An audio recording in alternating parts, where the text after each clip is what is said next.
Hello friends, स्वागत है आप सबका अपने यूट्यूब चैनल सीटेट मंत्रा पर।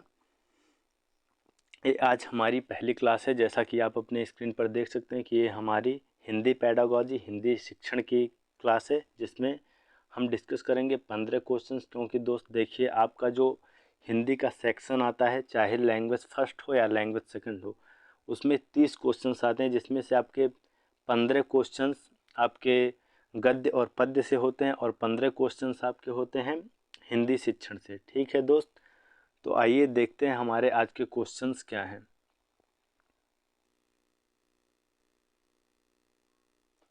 देखिए दोस्त, पहला क्वेश्चन क्या दिया हुआ है।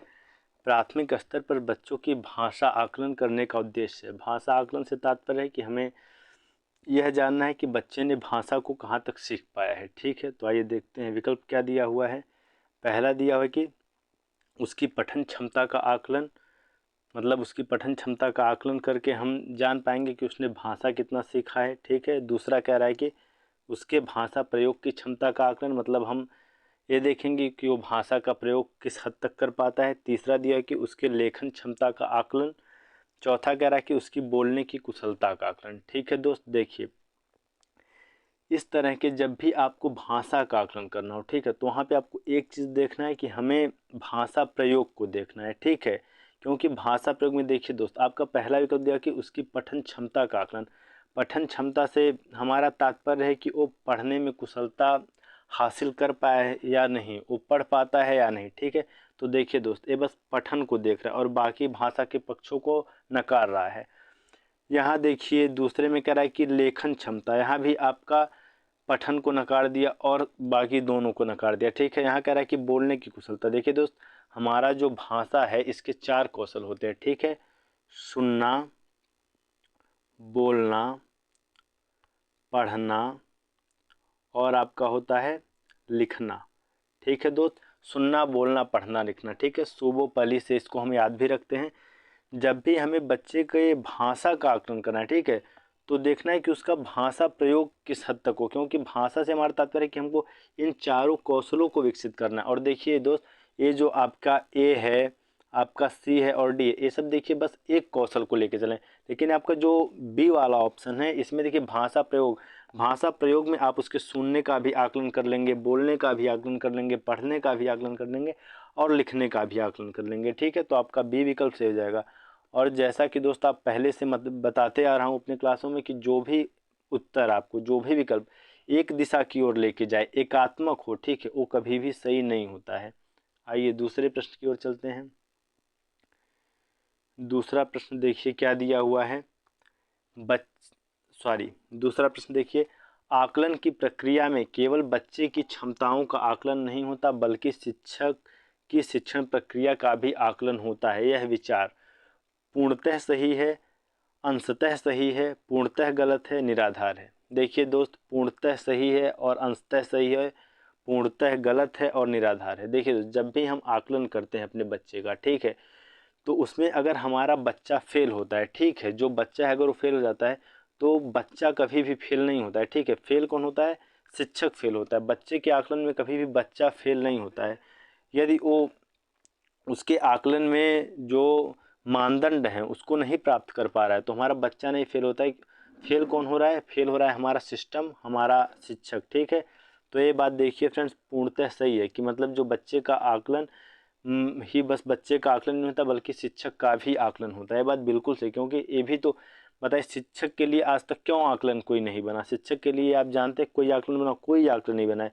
जो भी आकलन बना है हमारे बच्चों के लिए बना है, लेकिन उसी आकलन में शिक्षक का भी आकलन हो जाता है। ठीक है, तो ये बात आपकी क्या है? पूर्णतः सही है। पूर्णतः सही का मतलब पूर्ण रूप से सही है। दूसरा कह रहा है कि अंशतः सही है। अंशतः देखिए दोस्त, कोई भी बात हो, ठीक है, चाहे यहाँ की बात हो, चाहे आपके जीवन से संदर्भित कोई बात हो, देखिए दो ही चीज़ें होती हैं, या तो सही होता है कोई चीज़, ठीक है, या तो गलत होता है। ठीक है, और जो सही होता है वो पूर्णतः सही होता है, जो गलत होता है वो पूर्णतः गलत है। कोई भी चीज़ दुनिया में इस आंशिक रूप से, आंशिक का अर्थ है कि मतलब कुछ हद तक सही हो, कुछ हद तक गलत हो, तो ऐसा नहीं, जो चीज़ है वो पूरा या तो सही होगा या तो पूरा गलत होगा। तो जहाँ भी अंशतः ऐसे प्रश्नों में दिखे तो विकल्प आपका पूरा गलत होता है। ठीक है, देखिए पूर्णतः गलत है। तो जैसा कि पहले से ही आप जान रहे हैं कि पूर्णतः ये बात सही होती है कि शिक्षक के बच्चे के साथ साथ शिक्षक का भी आकलन हमारे शिक्षण प्रक्रिया में चलता रहता है। ठीक है, निराधार नहीं है दोस्त, इसका आधार है। ठीक है, ये बात आपका गलत है। आइए तीसरे प्रश्न की ओर आते हैं। तीसरा प्रश्न आपका देखिए क्या दिया हुआ है कि भाषा अर्जन क्षमता किसके साथ संबंधित है? पियाजे, चाम्स्की, स्किनर, ब्रूनर। देखिए दोस्त, ये जो आपका भाषा अर्जन क्षमता है इसके बारे में प्रावधान करते हैं आपके चाम्स्की। ठीक है, चाम्स्की कहते हैं कि जो बच्चा होता है, ठीक है, उसके दिमाग में, ठीक, ऐसे दो हेमिस्फेयर होते हैं, दो पार्ट हैं। उसमें जो लेफ्ट हेमिस्फेयर है, यहाँ पे एक यंत्र होता है जिसको उन्होंने नाम दिया है एलईडी, लैंग्वेज एक्विजिशन डिवाइस, भाषा अधिग्रहण यंत्र। ठीक है, और जो ये आपका यंत्र है एक ऐसा है, ये हाइपोथेटिकल होता है, मतलब परिकल्पित होता है। परिकल्पित का मतलब है दोस्त कि ये वास्तविक रूप से नहीं होता है। ठीक है, इसको बस उन्होंने माना है। ठीक, तो आपके एग्जाम में ये भी प्रश्न आ सकता है, अभी तक पूछा तो नहीं गया लेकिन पूछ सकता है सीटेट, कि जो ये एलईडी है, भाषा अधिग्रहण यंत्र है, वो कैसा होता है? परिकल्पित होता है, वास्तविक होता है? तो ये दोस्त वास्तव में नहीं है हमारे दिमाग में, ये क्या होता है? ये परिकल्पित होता है। और ये जो एलईडी है दोस्त, ये क्या है? 0 से 6, 0 से 6 मतलब 6 साल के बाद इसकी जो कार्य करने की क्षमता है वो क्षीण होने लगती है। ठीक है, और एक बात का ध्यान दीजिए, जो सीटेट है वो प्रश्न करता है कि भाषा अर्जन के लिए सबसे संवेदनशील काल। तो सबसे संवेदनशील काल भी आपका 0 से 6 वर्ष पूर्व बाल्यावस्था होता है। ठीक है, तो भाषा अर्जन क्षमता किसके साथ संबंधित है? चाम्स्की के साथ संबंधित है। ठीक है, आइए चौथे प्रश्न की ओर चलते हैं। चौथा कह रहा है कि प्राथमिक स्तर पर भाषा सीखने में भाषा संबंधी कौन सा संसाधन सर्वाधिक महत्वपूर्ण है? ठीक है, मतलब भाषा सीखने में, बच्चों के लिए भाषा सीखने में कौन सा ऐसा संसाधन है जो सर्वाधिक महत्वपूर्ण है? ठीक है, पहला कह रहा है कंप्यूटर, दूसरा कह रहा है बाल साहित्य, तीसरा कह रहा है समाचार पत्र, चौथा कह रहा है टेलीविज़न। देखिए दोस्त, जब भाषा सीखने में अगर वो कंप्यूटर से भाषा सीखेगा, ठीक है, तो देखिए कंप्यूटर पे वो क्या कर सकता है? वो पढ़ सकता है, ठीक, ठीक है, और चीज़ों को सुन सकता है। ठीक है, तो देखिए यहाँ पे उसके दो ही कौशल का विकास होगा, पठन कौशल और श्रवण कौशल। ठीक है, और बाकी के दो कौशल उसके विकसित नहीं होंगे। बाल साहित्य, ठीक है, इस पर अभी आएंगे। समाचार पत्र, समाचार पत्र देखिए दोस्त, समाचार पत्र में क्या होगा कि उसका केवल कौन सा है? पठन कौशल विकसित होगा। ठीक है, और बाकी के कौशल उसके नहीं हो सकते हैं। ठीक है, और ज़्यादा से ज़्यादा क्या हो सकता है कि पढ़ने के साथ साथ वो वाचन भी कर सकता है, तो यहाँ पे पठन और वाचन होगा। ठीक है, ठीक है, और देखिए टेलीविज़न, टेलीविज़न में भी दोस्त आपका क्या है कि वही है, श्रवण का होगा और आपका क्या होगा? वाचन होगा। ठीक, सॉरी, टेलीविज़न में बस दोस्त आपका श्रवण होगा। ठीक है, वाचन नहीं होगा। बस यहाँ पे क्या है, टेलीविज़न में श्रवण कौशल का आपके विकास होगा। तो देखिए फ्रेंड्स, ये जो पहला है, तीसरा है और चौथा है, ये सब या तो एक कौशल का विकास कर रहे हैं, लेकिन या 1 से 2 कौशल का विकास कर रहे हैं। लेकिन जो आपका बाल साहित्य है, ठीक है, इसमें आपके क्या होता है? बाल साहित्य में इसमें तमाम प्रकार की चीज़ें शामिल होती हैं। ठीक है, इसमें जैसे आपका कविता शामिल होता है, कहानी शामिल होता है। ठीक है, कविता का बच्चा क्या करता है? अभिनय करेगा शिक्षक के सामने, पूरे अपनी कक्षा के सामने बोल के कविता सुनाएगा, तो उसके वाचन कौशल का विकास होगा। ठीक है, आपके बाल साहित्य में ही कुछ नाटक दिए हुए होते हैं। नाटक में क्या होता है कि बच्चों से नाटक मंचन कराया जाता है, वहाँ पे बच्चे मतलब एक तरह से नाटक करते हैं, उसका जो भी आपके साहित्य में नाटक दिया होता है उसको बच्चे पढ़ पढ़ के उसका जो रोल उसमें होता है उस रोल का अदा करते हैं। ठीक है, तो इससे उनके रोल को अदा करने से उनके श्रवण, उसके बाद से वाचन, सभी कौशलों का यहाँ पे विकास हो जाता है। ठीक है, तो आपका बाल साहित्य जो है दोस्त वो सबसे उपयुक्त माना जाता है प्राथमिक स्तर पर भाषा सीखने में। पांचवें प्रश्न की ओर आते हैं। देखिए पांचवा प्रश्न आपका दिया हुआ है कि बच्चे अपनी मातृभाषा का प्रयोग करते हुए हिंदी भाषा की कक्षा में अपनी बात कहते हैं। यह बात मतलब कि आपकी हिंदी की कक्षा है और जो बच्चे की मातृभाषा है, हो सकता है कि बच्चे की मातृभाषा तेलुगु हो, अंग्रेजी हो, असमिया हो, कन्नड़ हो। ठीक है, कुछ भी उसकी मातृभाषा हो सकती है और वो उस अपनी मातृभाषा का प्रयोग कर रहे हैं हिंदी की कक्षा में। ठीक है, तो आप एक शिक्षक के रूप में क्या करेंगे, इसको किस नज़रिए से देखेंगे? ठीक है, देखिए दोस्त, जो हमारा बच्चा होता है जो प्राथमिक स्तर पर स्कूल में आता है, ठीक है, उसका भी भाषा विकास जो है उसके मातृभाषा में ही हुआ होता है, क्योंकि सबसे ज़्यादा उस समय बच्चा अपने घर से अपने भाषा को ठीक कहता है, ठीक है। तो उस समय उसके मातृभाषा को आधार बना के हमें उसको क्या करना है, हिंदी भाषा सिखाना है, ठीक है। तो ये जो मातृभाषा आपका क्या करता है, संसाधन का काम करता है, ठीक है। और ये संसाधन का काम करता है, और ये क्या है, जब संसाधन है तो ये दोस्त स्वाभाविक है, ठीक। और स्वाभाविक है ये बात कौन कहता है, ये बात एनसीएफ कहता है, ठीक है दोस्त। नेशनल करिकुलम फ्रेमवर्क कहता है, राष्ट्रीय पाठ्यचर्या की रूपरेखा कहती है। और ये भी प्रावधान करती है कि जो प्रारंभिक स्तर के स्कूल हैं वहाँ पे जो संपूर्ण शिक्षा होगी, बस भाषा की ही शिक्षा नहीं, जो संपूर्ण शिक्षा होगी वो चाहे पर्यावरण की हो, चाहे वो हिंदी की हो, चाहे वो विज्ञान की हो, कुछ भी हो, वो आपका क्या होगी, मातृभाषा में ही होगी। तो मातृभाषा स्वाभाविक है, ठीक है। निंदनीय, निंदनीय का मतलब होता है कि उसका मजाक उड़ाया जाए, तो दोस्त निंदनीय नहीं होती है। बच्चे कुछ भी करें हमें उनको सपोर्ट करना है, ठीक है। विचारणीय, देखिए दोस्त, विचारणीय से तात्पर्य है कि कुछ गलत हो, ठीक है, जिस पे विचार करने की आवश्यकता हो, तो ये विचारणीय भी नहीं है। अनुचित, ऐसा भी नहीं दोस्त, अनुचित नहीं, ये बल्कि बिल्कुल ही उचित है कि बच्चा मातृभाषा सीख के आया है तो मातृभाषा में ही खुद को एक्सप्रेस करेगा, खुद की अभिव्यक्ति अपने मातृभाषा में ही करेगा। इसे हमें क्या करना है, स्वाभाविक मानना है, ठीक है, एक संसाधन के रूप में लेना है। आइए छठवें प्रश्न की ओर चलते हैं। छठवां प्रश्न दिया हुआ है, देखिए, बहुभाषिकता हमारी पहचान भी है और हमारी डॉट डॉट डॉट ये पूछ रहा है, इसमें हमको भरना है, ठीक है। देखिए दोस्तों, वो बहुभाषिकता से तात्पर्य है कि जो कक्षा होती है, कक्षा में कई तरह के बच्चे होते हैं, ठीक है। किसी बच्चे का पृष्ठभूमि होता है, बैकग्राउंड होता है, जो हिंदी जानता है, हो सकता है कोई बच्चा संस्कृत जानता हो, कोई बच्चा उर्दू जानता हो, ठीक हो, अन्य अन्य भाषाओं को बच्चे लेके आते हैं। तो इन भाषाओं से जो मिश्रित कक्षा होती है वही बहुभाषिक कक्षा होती है, ठीक है।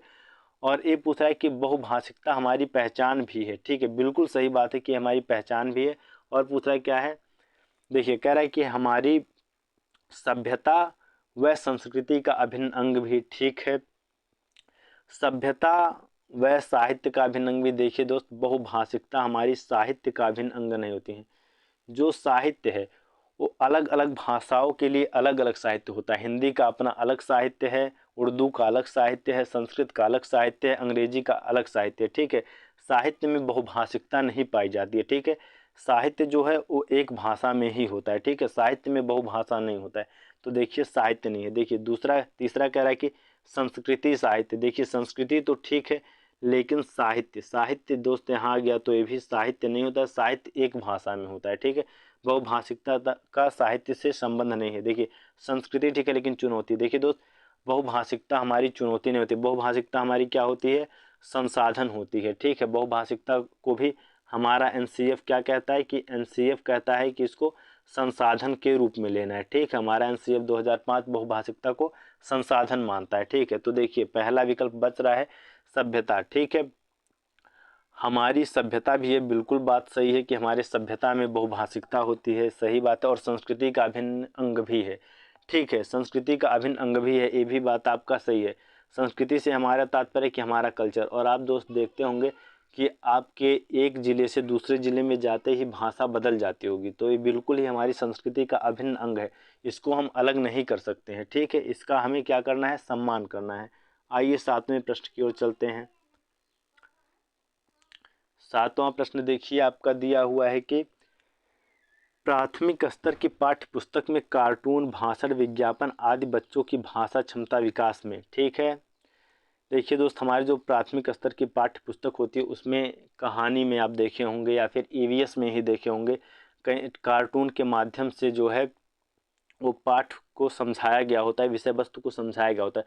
और बीच बीच में आप देखेंगे भाषण भी पाठ के अंत में होता है, ठीक है, कि जैसे आपने देखा होगा कि लास्ट में दे दिया होता है कि बच्चों आपने इससे क्या सीखा, ठीक है। इस तरह के भाषण भी होते हैं और विज्ञापन भी होते हैं, ठीक है। तो ये कह रहा है कि हमारी भाषा क्षमता विकास में क्या है, पहला विकल्प कह रहा है कि बाधक हैं, दूसरा कह रहा है कि निरर्थक हैं, तीसरा कह रहा है कि अनुपयोगी हैं, चौथा कह रहा है कि सहायक है। देखिए दोस्त, अगर बाधक होती तो हमें इसको अपने क्या कहते हैं पाठ्य पुस्तक में स्थान देने की ज़रूरत ही क्या थी। पाठ्य पुस्तक में है तो स्वाभाविक सी बात है कि बढ़िया होगी, बच्चे के लिए सदुपयोगी होगी, ठीक है। अगर सदुपयोगी नहीं होती, ठीक, तो इसे हमको विषय वस्तु में पाठ्य पुस्तक में रखने की आवश्यकता क्या थी, उसको कब का निकाल के बाहर फेंक दिया गया होता। ठीक है, तो बाधक कैसे हो सकती है। दूसरा विकल्प देखिए कह रहा है कि निरर्थक है। देखिए दोस्त, निरर्थक भी यही, बाधक और निरर्थक एक ही अर्थ दे रहे हैं। ठीक है, कि कोई इसका अर्थ ही नहीं है। अर्थ नहीं होता तो हम क्यों स्थान देखें, अनुपयोगी होता तो हम क्यों स्थान देते। हम अगर पाठ्य पुस्तक में स्थान दिए हैं तो उपयोगी है, ठीक है, सहायक है। निरर्थक का आप जस्ट विपरीत कर दीजिए, सार्थक। ठीक है, सार्थक होगी। अनुपयोगी नहीं, उपयोगी होगी। ठीक है, बाधक का यहाँ पे आप देखिए विलोम दिया हुआ है, सहायक, तो ये आपका क्या होगी, सहायक होगी। ठीक है, आइए 8वें प्रश्न की ओर चलते हैं। देखिए 8वां प्रश्न दिया हुआ है कि विद्यालय में भाषा शिक्षण के लिए कोई कार्यक्रम शुरू करते समय सबसे महत्वपूर्ण है। मतलब कह रहा है कि भाषा शिक्षण शुरू करने से पहले, ठीक, सबसे महत्वपूर्ण क्या है। कह रहा है कि बच्चे की लिखित क्षमता को पहचानना, बच्चे की सहज भाषाई क्षमता को पहचानना, बच्चे की सहज मौखिक अभिव्यक्ति को पहचानना। देखिए दोस्त, बच्चे की लिखित क्षमता को पहचानना, ठीक है, लिखित क्षमता को पहचानने से तात्पर्य कि अगर हम लिखित क्षमता को पहचाने यानी और बाकी हम 3 कौशलों को नकार रहे हैं। और मैंने बार बार मैं कहता हूं कि जब भी आपका जो विकल्प है वो एकल इशारा करे, ठीक है, एक तरफ आपको लेके जाए, अन्य चीज़ों को इग्नोर करे, ठीक है, नकारे, तो वो विकल्प आपका सही नहीं होता है। दूसरा कह रहा है कि बच्चे की सहज भाषाई क्षमता को पहचानना, ठीक है। तीसरा कह रहा है कि बच्चे की सहज मौखिक अभिव्यक्ति को पहचानना। देखिए दोस्त, यहाँ भी मौखिक अभिव्यक्ति को मतलब वाचन कौशल को ले रहा है और बाकी तीनों कौशलों को नकार दे रहा है। ठीक है, तो ये भी विकल्प आपका क्या है, गलत हो गया। बच रहा है बी, बच्चे की सहज भाषाई क्षमता को पहचानना। ठीक है, तो देखिए भाषाई क्षमता से इसमें आपके चारों कौशल आ जाएंगे। ठीक है, सुनना, बोलना, पढ़ना और लिखना। तो ये विकल्प आपका बिल्कुल सही हो जाएगा। ठीक है, तो आइए आगे देखते हैं 9वां प्रश्न क्या है। 9वां प्रश्न देखिए आपका क्या दिया हुआ है। 9वां प्रश्न कह रहा है कि कई बार बच्चे स्कूल आते हैं तो 2 या 3 भाषाओं को और बोलने की क्षमता से लैस होते हैं। ठीक है, बिल्कुल दोस्त, कई बच्चे हमारे स्कूल में ऐसे आते हैं जिनको पहले से ही 2 या 3 भाषाएं बोलने आती है। ठीक है, तो आइए देखते हैं। विकल्प दिया हुआ है कि पढ़ने और बोलने की क्षमता से लैस होते हैं, लिखने और बोलने की क्षमता से लैस होते हैं, रटने और बोलने की क्षमता से लैस होते हैं, समझने और बोलने की क्षमता से लैस होते हैं। देखिए दोस्त, रटना तो हमें है ही नहीं, रटना शब्द अपने आप में नकारात्मक है। ठीक है, इसे हमें कभी भी सकारात्मक रूप में नहीं लेना है, ये हमारे लिए कभी भी सही नहीं होता है। ठीक है, देखिए कह रहा है पढ़ने और बोलने। देखिए दोस्त, जो हमारा प्राथमिक स्तर पे बच्चा आता है, ठीक है, वो किस कक्षा में आता है, वो आपका आएगा LKG UKG। ठीक है, वो नर्सरी लेवल पे आता है। ठीक है, उसको पढ़ना कैसे आ सकता है। ठीक है, और देखिए दोस्त, जो बोलना है उसका पढ़ने से ज़रूरी नहीं एक संबंध हो। बच्चा जो है वो क्या है, अपने घर पे भाषा को अर्जन किया, अनुकरण किया बड़े लोगों का और सीख लिया।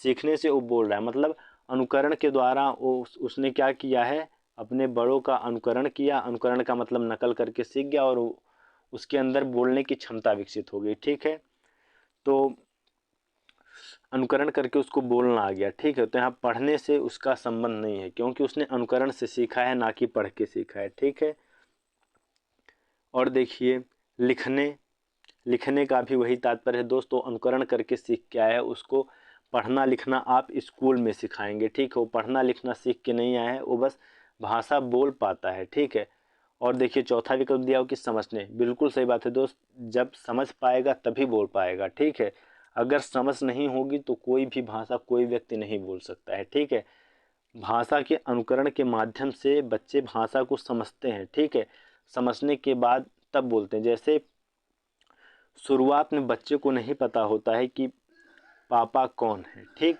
लेकिन वो पापा शब्द सुनते सुनते देखते देखते समझ जाता है कि पापा किसे कहा जाना है। ठीक है, तो समझने और बोलने की क्षमता से आपका बच्चा क्या होता है, लैस होता है। ठीक है, आइए 10वें प्रश्न की ओर आते हैं।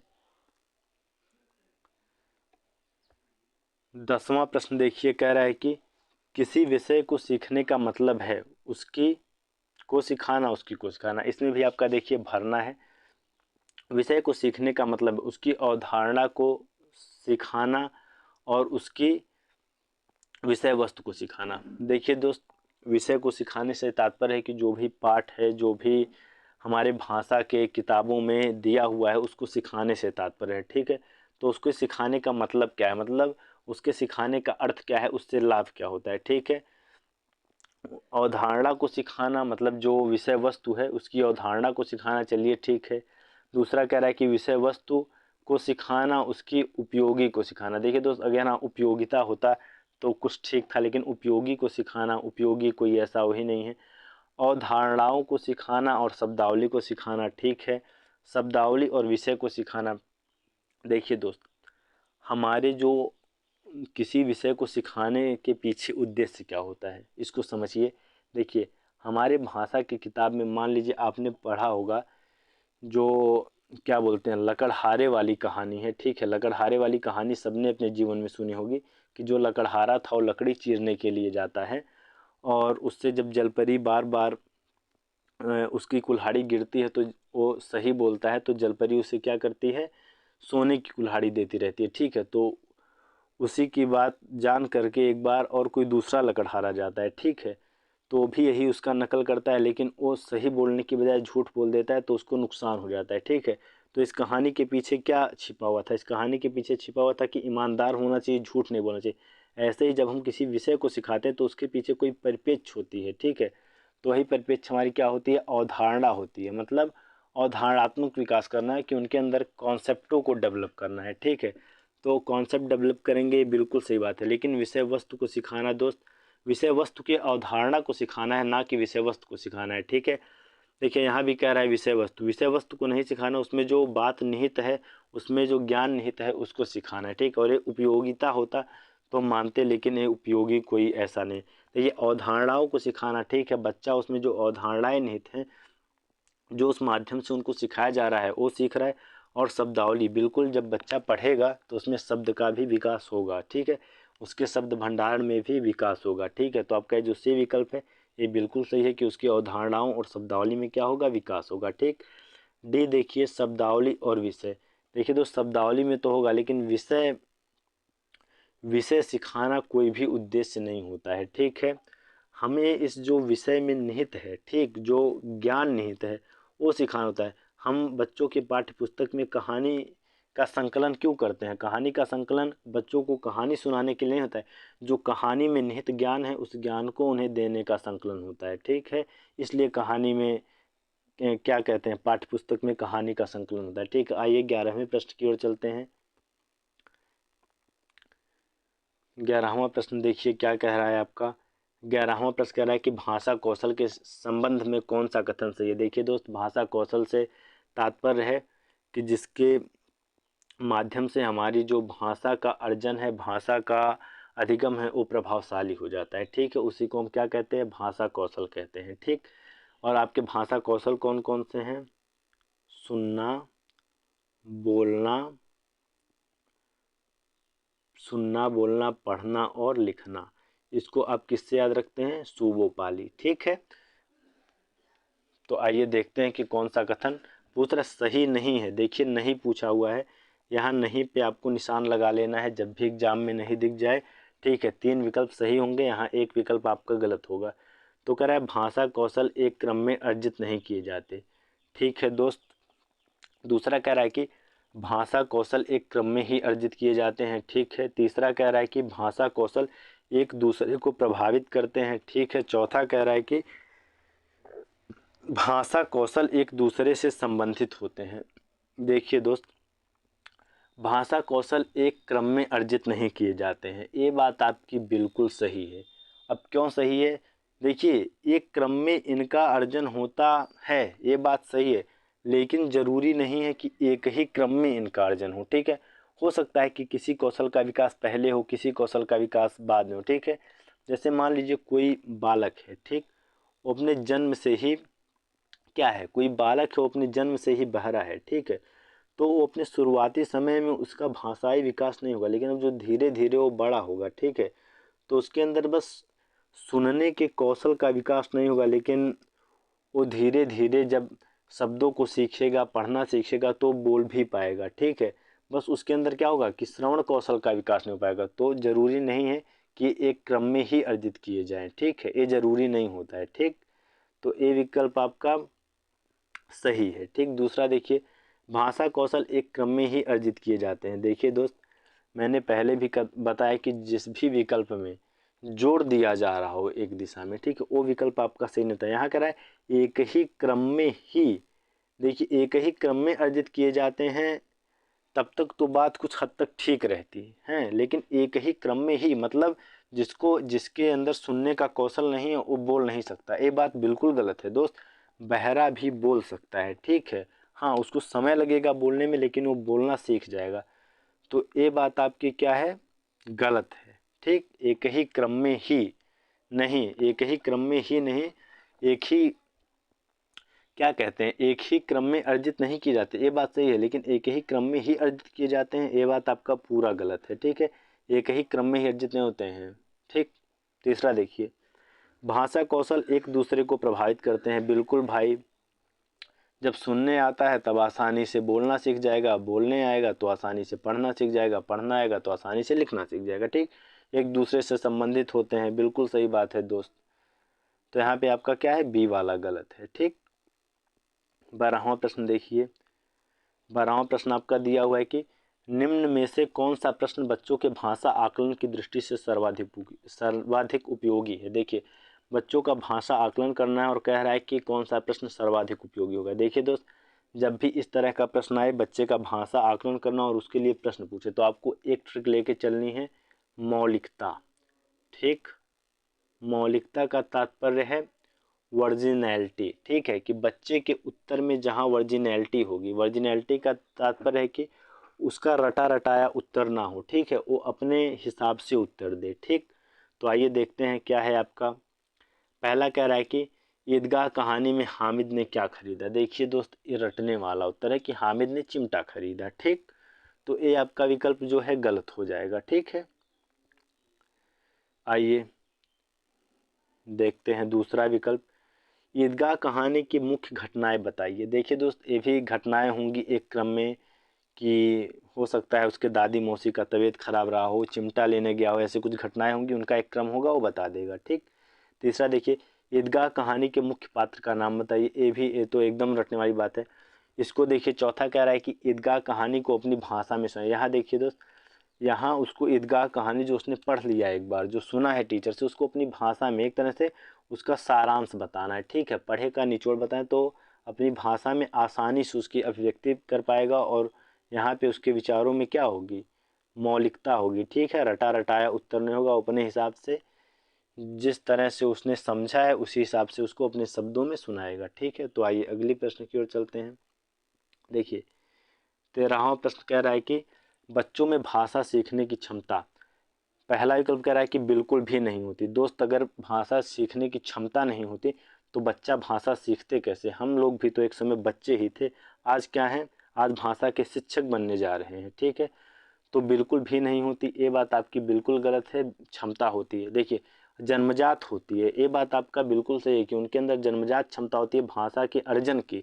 ये बात आपका कौन कहता है, ये बात भी आपके कौन कहते हैं, ये बात भी आपके कहते हैं दोस्त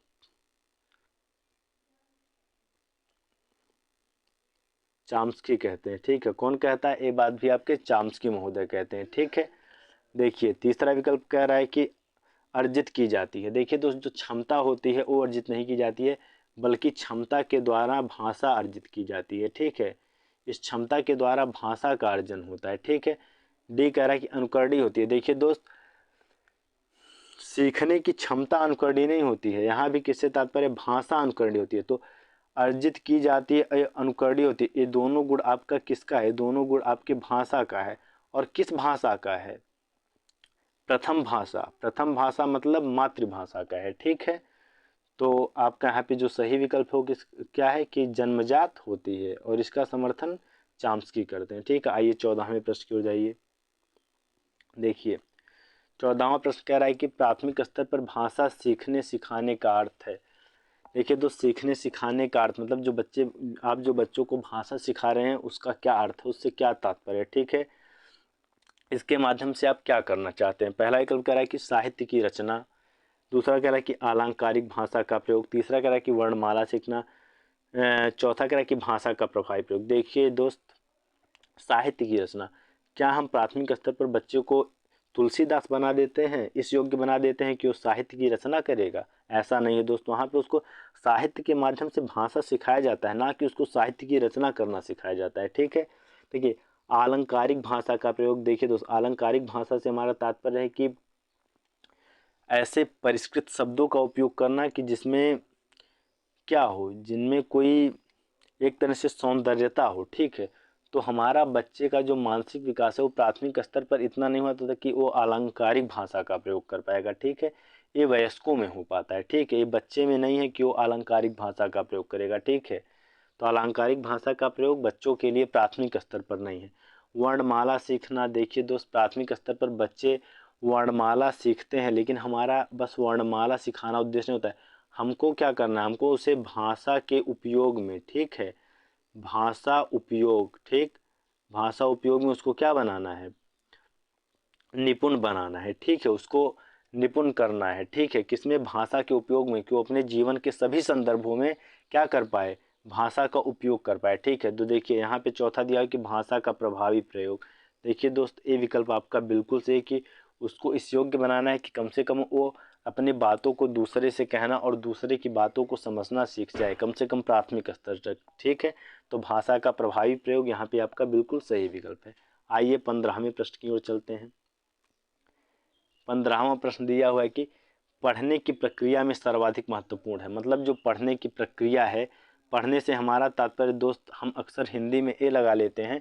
जैसे आप बैठ के बनाते तो हैं नोट्स, लेकिन कोई पूछता है क्या कर रहे हो, तो कहते हैं कि पढ़ रहे हैं।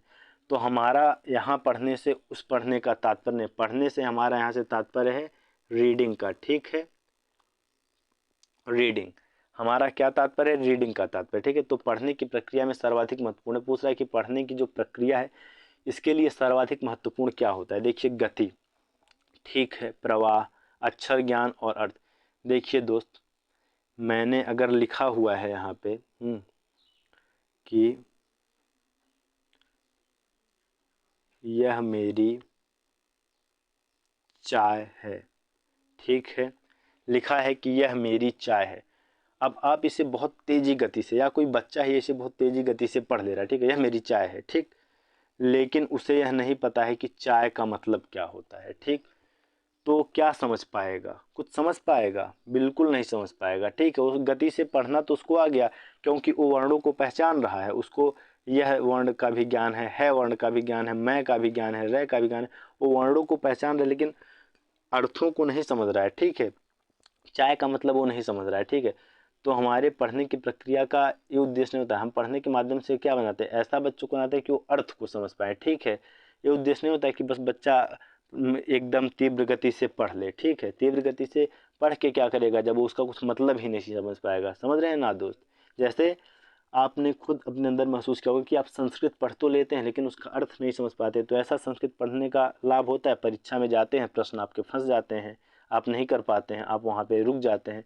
तो ऐसा नहीं, हमको पढ़ने की प्रक्रिया में क्या करना है, ऐसा करना है कि हमें उसका अर्थ समझ में आए। ठीक है, दूसरा कह रहा है कि प्रवाह। देखिए दोस्त, प्रवाह और गति एक ही बात है, कि प्रवाह में पढ़ जा रहे हैं बहुत जल्दी जल्दी, तो ये नहीं, हमको क्या करना है, अर्थ निर्माण करना है। ठीक है, हमको क्या चाहिए, हमको चाहिए अर्थ निर्माण। अर्थ निर्माण, या फिर बात क्या है, समझ में आ जाए। ठीक है, ये होना चाहिए। ठीक है, कि समझ में आए। तो सी कह रहा है कि अक्षर ज्ञान। देखिए दोस्त, अक्षर ज्ञान से भी वही तात्पर्य है कि जैसे यहाँ पे लिख दिया कि ताप। ठीक, अब तय का भी ज्ञान है, पय का भी ज्ञान है। बच्चे को, बच्चा समझता है कि ये तय है, ये पय है, और ये आ की मात्रा है। वो ताप पढ़ ले रहा है, लेकिन वो ये नहीं समझ रहा है कि ताप का मतलब क्या होता है। तो इस ताप ऐसे जानने से क्या फ़ायदा है, क्या उसका अर्थ ही ना जाने। चौथा विकल्प दिया हुआ है कि अर्थ। बिल्कुल दोस्त, आपका जो अर्थ है, पढ़ने की प्रक्रिया को का जो सबसे मुख्य घटक होता है वो अर्थ निर्माण होता है। ठीक है, कि आप उसके अर्थ को समझ पाए। ठीक है, बच्चा उसके अर्थ को समझ पाए, ये पढ़ने की प्रक्रिया का महत्वपूर्ण अंग है। ठीक है, ये नहीं है कि बस वर्णों को पहचान रहा है, बस तेज गति से पढ़ दे रहा है, ये सबसे क्या फ़ायदा है कि जब उसका मतलब ही ना समझ पाए। ठीक है, तो यहाँ पे जो आपका चौथा विकल्प है वो सही हो जाएगा। आइए आगे देखते हैं। ठीक है दोस्त, आज का ये आपका हिंदी का पहला सेशन था और ये सेशन आपका आज यहाँ पे समाप्त होता है। इस वीडियो को अपने अन्य दोस्तों के साथ जो सीटेट की तैयारी कर रहे हैं या फिर केवीएस की तैयारी कर रहे हैं उनके साथ शेयर करिए, ठीक है, और उनका भी उनके तैयारी में सहयोग कीजिए। यहाँ पे देखिए टेलीग्राम लिंक दिया हुआ है, इसको आप ज्वाइन करिए। यहाँ पे आपको डेली के क्लासेस के जो हैं PDF उत्तर सहित मिल जाएंगे और आपके जो भी सुझाव हों, आपकी बातें वो आप मुझ तक पहुँचा सकते हैं। ये मेरा ईमेल एड्रेस दिया हुआ है walaseated@gmail.com। इसके माध्यम से आप अपनी बातों को मुझ तक पहुँचा सकते हैं। ठीक है दोस्त, यहाँ तक देखने के लिए थैंक यू सो मच। फिर मिलेंगे कल हम अगली क्लास में। Bye bye.